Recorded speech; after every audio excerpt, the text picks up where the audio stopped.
بسم اللہ الرحمن الرحیم۔ کمیل ایک شخص ہے، کہتے ہیں کہ میں حضرت علی کرم اللہ وجہہ کے ساتھ ایک مرتبہ جا رہا تھا۔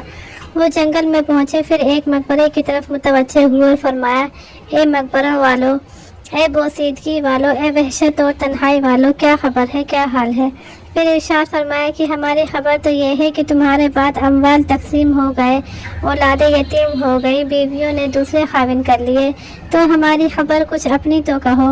اس کے بعد میرے طرف متوجہ ہو کر فرمایا، کمیل، اگر ان لوگوں کو بولنے کی اجازت ہوتی اور یہ بول سکتے تو یہ لوگ جواب نہیں کہتے کہ بہترین توشے تقویٰ ہے۔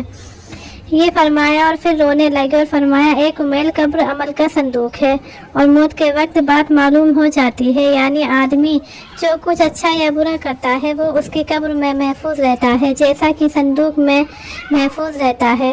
حدیث سے مضمون وارد ہوا ہے، نیک اعمال اچھے آدمی کی صورت میں ہوتے ہیں جو میت کے جی بہلانے اور انس پیدا کرنے کے لیے تیار رہتا ہے اور اس کی دلداری کرتا ہے، اور برے اعمال بری صورت میں بدبودار بن کر آتے ہیں جو اور بھی اذیت کا سبب ہوتا ہے۔ ایک حدیث میں وارد ہے کہ آدمی کے ساتھ 3 چیزیں قبر تک جاتی ہیں، اس کا مال، جیسا کہ عرب میں دستور تھا، اس کے رشتہ دار اعمال، 2 چیزیں مال اور رشتہ دار دفن کر کے واپس آ جاتے ہیں، عمل اس کے ساتھ رہ جاتا ہے۔ حضور اقدس صلی اللہ علیہ وسلم نے فرمایا، ایک مرتبہ صحابی نے ارشاد فرمایا کہ تمہیں معلوم ہے کہ تمہاری مثال اور تمہارے اہل عیال اور مال اعمال کی مثال کیا ہے؟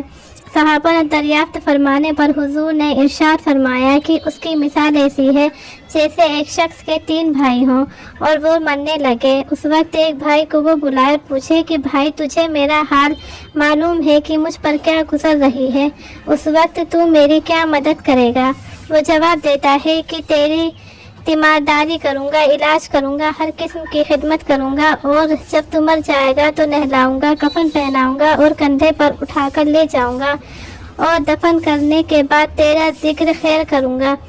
حضور نے فرمایا، یہ بھائی اہل عیال ہیں۔ پھر وہ دوسرے بھائی سے یہی سوال کرتا ہے، وہ کہتا ہے کہ میرا تیرا واسطہ زندگی کا ہے، جب تو مر جائے گا تو میں دوسری جگہ چلا جاؤں گا، یہ بھائی مال ہے۔